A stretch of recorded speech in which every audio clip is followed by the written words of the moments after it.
No dia 31 de outubro de 1517, as 95 teses escritas por Martinho Lutero foram colocadas nesse lugar. Não exatamente nessa porta, que não é a original. A partir desse dia se comemora o Dia da Reforma de Lutero, um marco importante na história do cristianismo. Agora, por que essa reforma aconteceu? Quais os interesses políticos da Igreja e do Estado naqueles dias? Qual o cenário da Europa? Quem estava envolvido nesse processo? Por que Lutero foi excomungado da Igreja Católica? Seria Lutero um santo reformador? Eu sou Rogério Nachev, estou na Alemanha em busca destas e de outras respostas e quero te convidar a vir comigo a percorrer os caminhos de Lutero.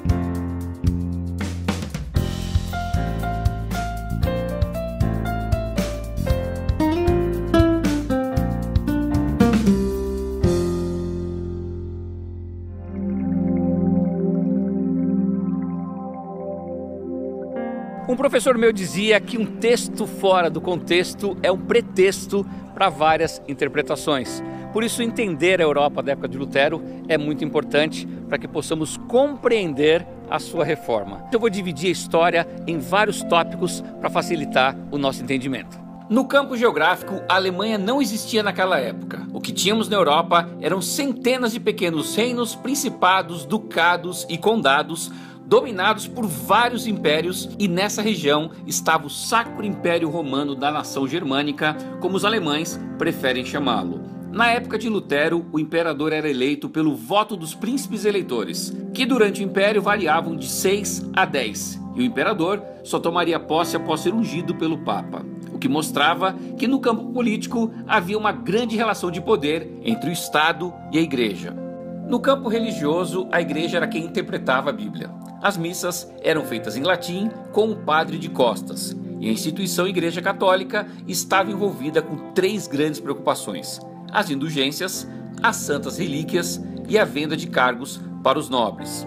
Nesse cenário surgiram algumas pessoas que se opunham a estas ideias. Eles foram conhecidos como pré-reformadores, como Pedro Valdo, John Wycliffe e Ian Hus, que perdeu a sua vida lutando por seus ideais. No campo social, o feudalismo começava a dar sinais que acabaria, pois esse sistema consistia em que os senhores feudais ganhavam as terras do rei e os camponeses cuidavam de tudo em troca de um pedaço de terra para morar. No campo das ideias, o renascentismo veio para que as pessoas se tornassem mais críticas. Alguns pensamentos mudaram. Por exemplo, na época medieval, a fé é mais importante que a razão. No renascentismo, fé e razão são importantes. Na época medieval, Deus está no centro das atenções, teocentrismo. No renascentismo, o homem está no centro das atenções, o antropocentrismo. E por fim, no campo tecnológico, Gutenberg inventou a imprensa, considerada uma das mais importantes invenções de todos os tempos, pois colaborou ainda mais para uma Europa mais crítica, onde cada um podia ter o direito de ler e pensar. Resumidamente, o cenário na época de Lutero era esse. Já nos ajuda a responder algumas perguntas, mas eu espero responder todas até o final do programa. A data do dia 31/10/1517 é a data comemorativa das teses fixadas aqui nesse lugar, mas não é o início e nem o fim da reforma. A reforma foi todo um processo que durou anos, que nasceu no sonho dos pré-reformadores e que tomou forma no coração de Lutero.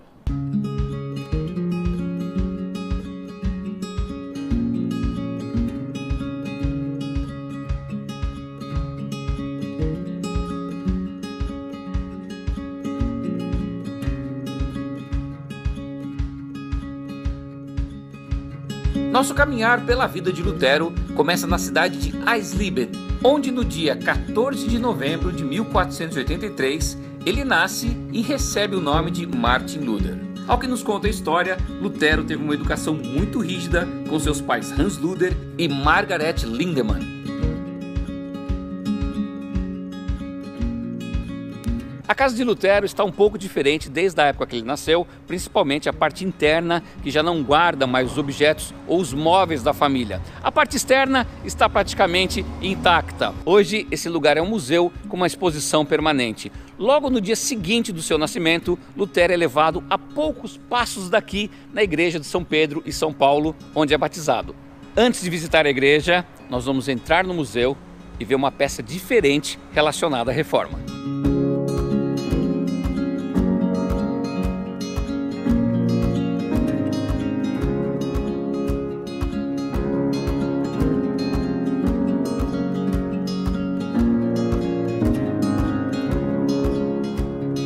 No segundo andar da casa de Lutero, nós encontramos essa sala com muitas pinturas de pessoas relacionadas à reforma. Dentre elas, o próprio Martinho Lutero, Philippe Melanchthon e Frederico III.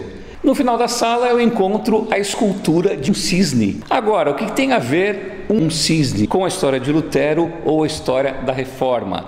A partir do século XVI, o símbolo de Lutero era um cisne. Mas para a gente entender essa relação, vamos voltar alguns anos. 1415, um dia em que o pré-reformador tcheco Jan Hus foi sacrificado, foi queimado. A palavra Hus significa ganso. Hus diz o seguinte antes de morrer: hoje vocês estão cozinhando um ganso, mas virá um cisne que será impossível de vocês assá-lo.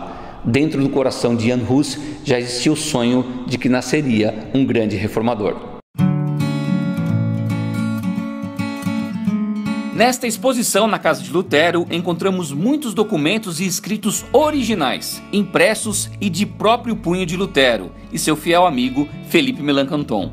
Como disse, a parte interna perdeu sua forma de quando a família Luder vivia aqui, e este lugar se tornou patrimônio histórico desde 1817, conforme esse documento que vemos na casa. Agora é a hora de visitar a igreja onde Lutero foi batizado.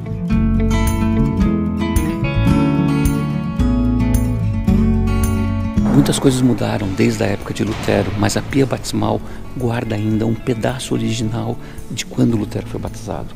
De acordo com as pessoas aqui da igreja, me informaram que esta parte aqui ainda é original.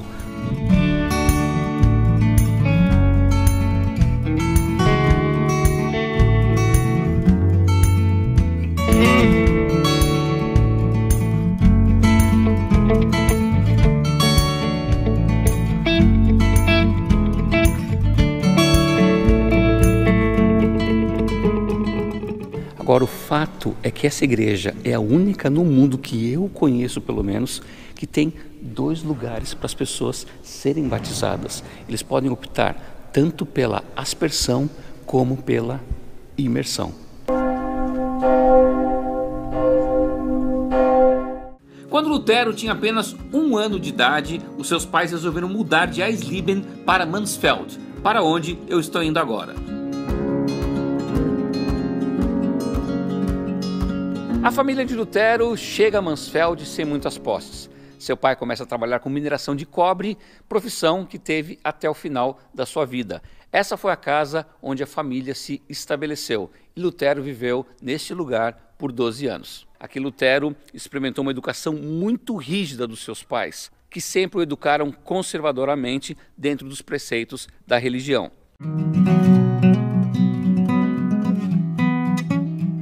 Os pais de Lutero eram muito devotos e desde cedo obrigaram Lutero a participar de atos religiosos na igreja. Lutero cresceu ouvindo que Deus era um ser bravo e vingativo e que deveria ser obedecido sem questionamentos. Nada era ensinado sobre o amor de Deus. Lutero, desde pequeno, frequentava a escola, que ficava no 2º andar dessa pequena casa aqui.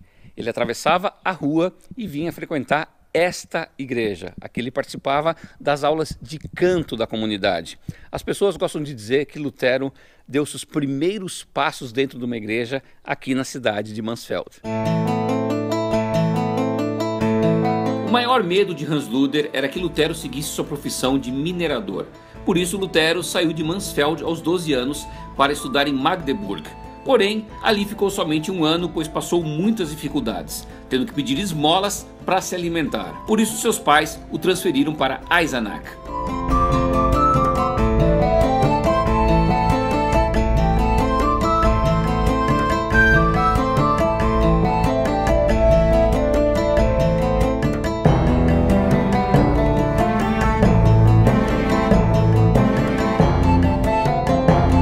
Em Eisenach, Lutero veio morar com os seus tios, parentes da sua mãe.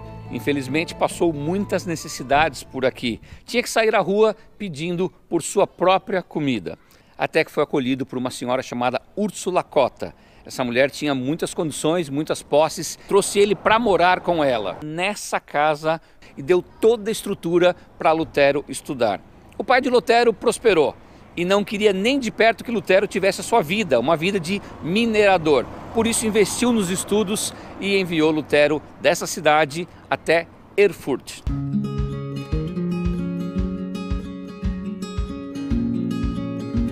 Lutero chegou em Erfurt no ano de 1501 com apenas 17 anos. A cidade era muito próspera, centro intelectual da região, tinha mais de 1000 estudantes. Lutero, muito animado, ingressou nessa universidade, onde se formou mestre em artes. Aqui ele fez gramática, retórica, metafísica e lógica. E depois se formou doutor em filosofia. Mas o seu pai ainda não estava satisfeito com tantos títulos que Lutero tinha. Ele queria que Lutero fosse um advogado. Lutero ingressou no mesmo ano no curso de Direito. Mas mal sabia o seu pai que ele ficaria apenas 6 meses estudando essa matéria.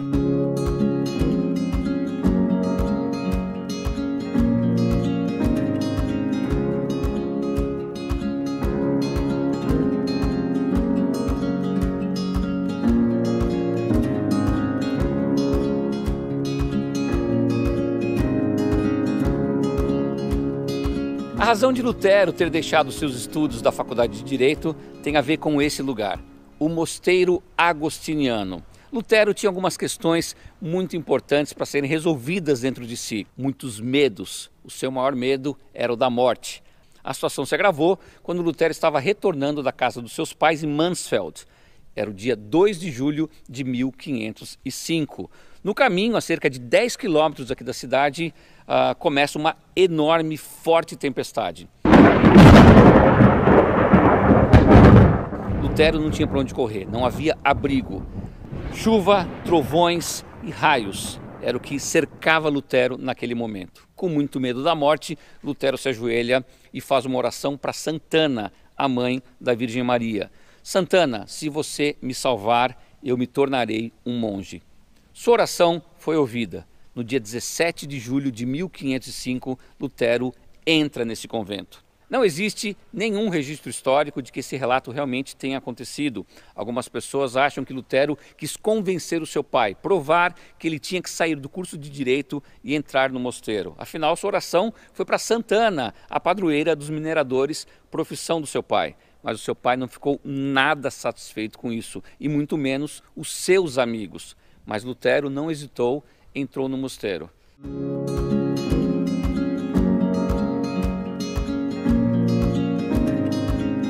O mosteiro não existe mais. Infelizmente foi desativado, apenas parte da sua estrutura ainda está por aqui. Mas a igreja que Lutero frequentava, ela ainda se mantém exatamente como era. Está aqui na minha frente.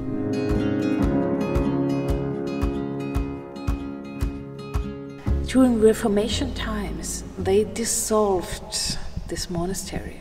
They asked the monks, do you want to stay as a monk here in the monastery, or do you want to leave and following Luther's teaching?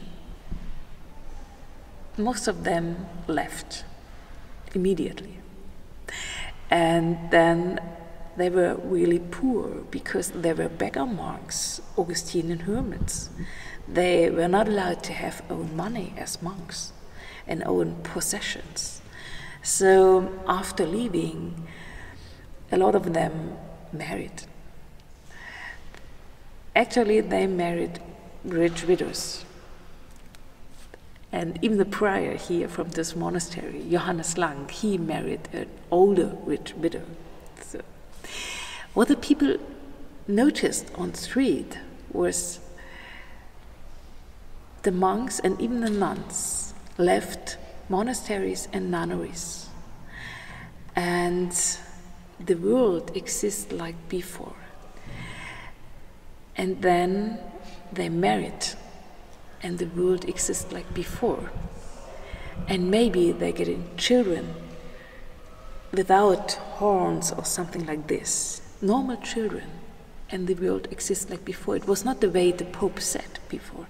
So the people thought maybe there is something right, what Luther said.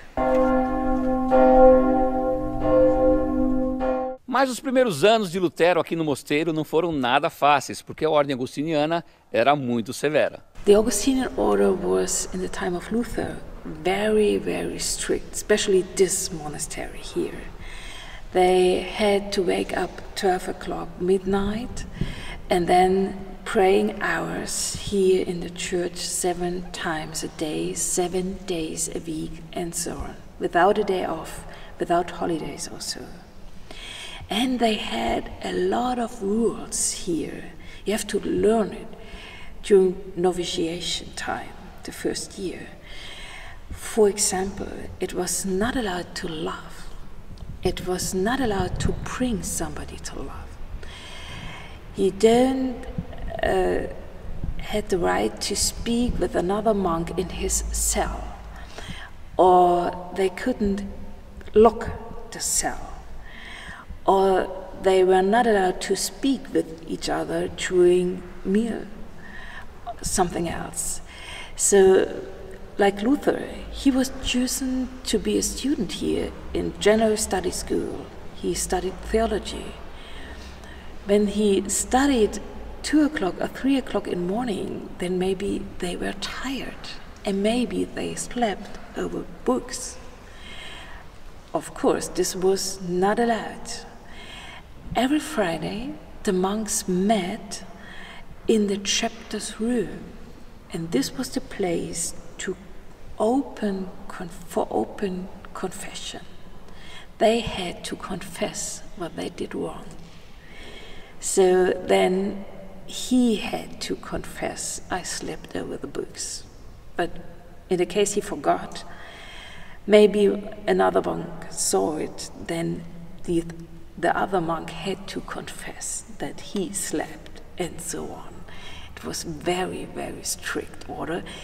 Maybe this was a reason for Luther to choose this special order to be a part of it.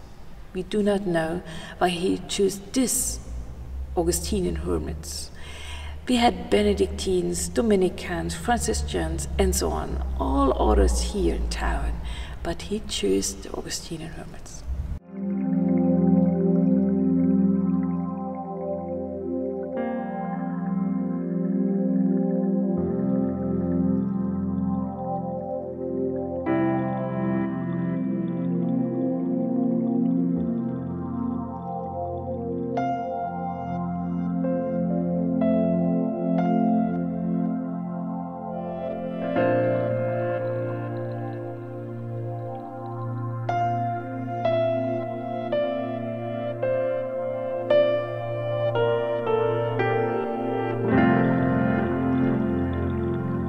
Ao ingressar aqui no mosteiro, Lutero se torna noviço.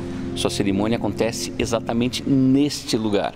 Aqui ele se deita num formato de cruz, se entregando de corpo e alma. No ano seguinte, em 1506, ele se torna monge, é ordenado monge. E em 1507, ele realiza a sua primeira missa.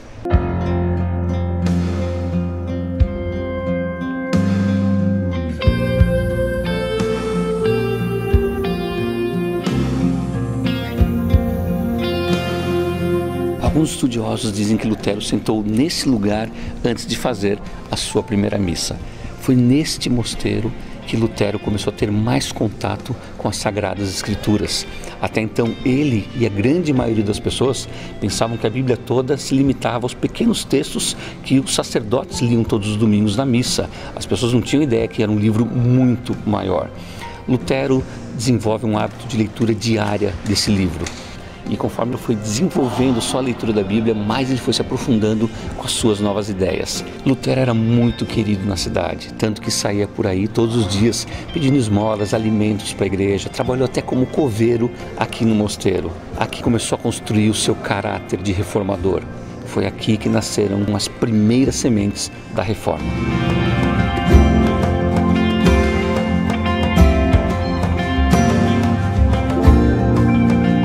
Um dos pilares da reforma protestante é a afirmação absoluta da graça de Deus, o princípio conhecido como sola gratia, somente a graça. E isso vem de uma experiência muito própria, particular e pessoal de Martinho Lutero. Lutero era um homem razoavelmente perturbado, ele era angustiado na sua alma, ele carregava uma culpa, era radical no seu compromisso com Deus, tentava obedecer a Deus e fazer a vontade de Deus e lutava consigo mesmo e era consumido interiormente por não conseguir realizar a vontade de Deus. Ele chega a dizer que as lutas que travava na sua alma durante a noite eram maiores, inclusive, do que as lutas que travava durante o dia. Até que ele descobre que a graça de Deus é o fundamento da salvação. Pela graça, nós somos salvos mediante a fé. É a graça de Deus. E a graça como o oposto de mérito. E isso dá um alívio à alma de Martinho Lutero. Deus é o responsável pela salvação do início ao fim. E Ele dá a salvação como um favor que ninguém merece. Ou você confia na graça de Deus, ou você se esforça para conquistar a salvação pelo seu mérito. A reforma protestante diz, sola gratia.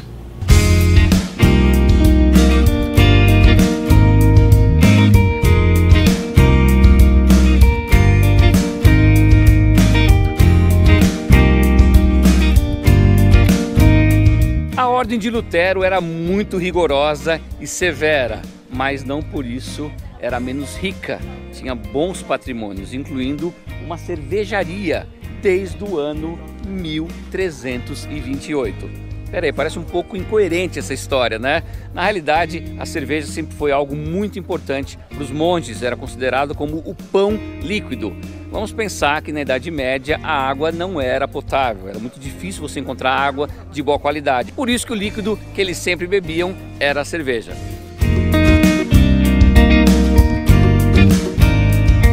Em Erfurt, Lutero conhece Johann von Staupitz, seu superior no mosteiro. Ele foi seu mentor espiritual e pai na fé. Lutero dizia que se não fosse Staupitz, ele teria afundado no inferno.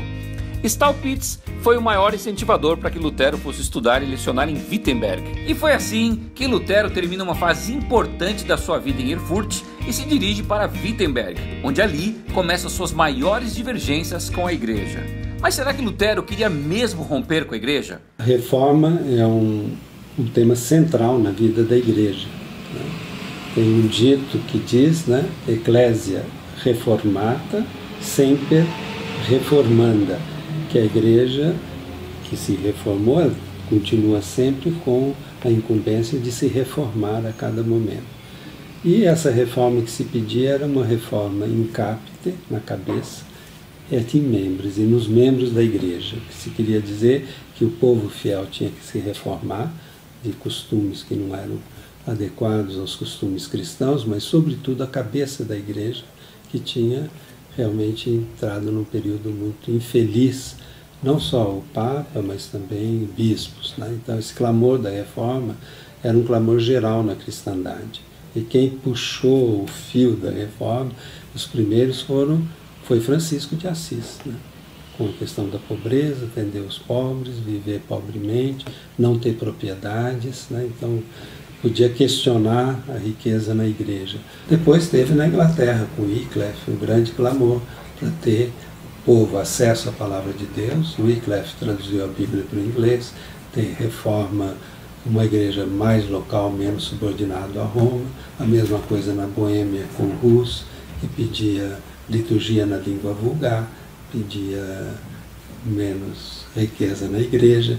Então esse clamor, e se convocou um concílio de reforma, que foi o Concílio Lateranense V, que foi de 1512 e 17, onde se aprovou um grande programa de reforma, mas não houve nenhuma vontade política da parte do papado de pôr a caminho essa reforma. E é nesse momento, então, que Lutero, decepcionado, apresenta as teses de reforma, que não eram de ruptura, era o pedido, reforçar o pedido e pedir um novo concílio, porque aquele havia fracassado.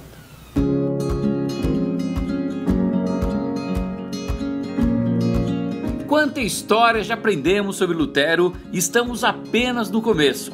E no próximo programa vamos estar em Wittenberg com muito mais histórias da Reforma.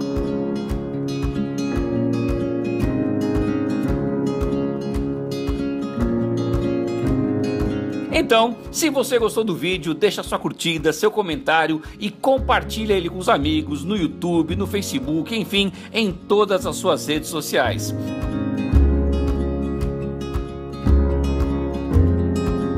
E agora é hora de você se inscrever no canal, acionar o sininho e se quiser ver mais vídeos do meu canal, clica aqui na playlist. E nos vemos no próximo programa, porque afinal de contas, dentro de nós sempre vai existir um louco por viagens.